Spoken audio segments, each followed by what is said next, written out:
For Cardiosource Video News, I have the top 10 points from the new focused update of the 2012 Unstable Angina Non-STEMI Guideline.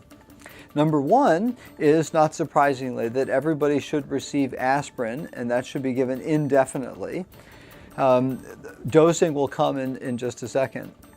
Number two is that there are two new P2Y12 inhibitors that are now alternatives to clopidogrel. And this is actually the bulk of the new focused update of how to use these new agents. The number three point is that the P2Y12 inhibitor should be added to aspirin for up to 12 months. It goes on to specify that for patients with a drug-eluting stent, that should be at least 12 months, and you can consider treatment longer, although that is a tricky topic.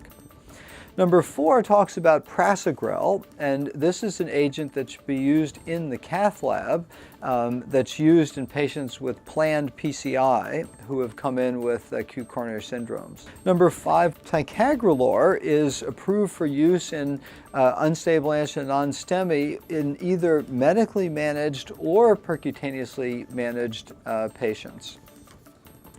Number six is that prasugrel should not be used in this population in patients with a prior TIA or stroke where there's increased harm, and should be avoided also in patients who are over the age of 75 or have low body weight of less than 60 kilos. And there are some caveats to subgroups of those subgroups potentially.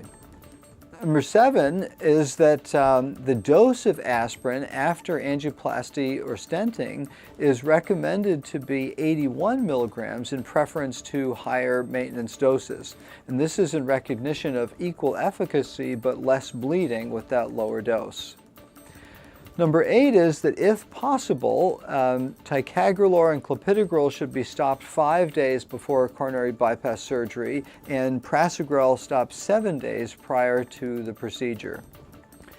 Number nine is that warfarin, when used in conjunction with dual antiplatelet therapy, is known to increase the risk of bleeding, and as such, one should try and use low INR target of 2 to 2.5 with warfarin, in addition to low-dose aspirin and clopidogrel.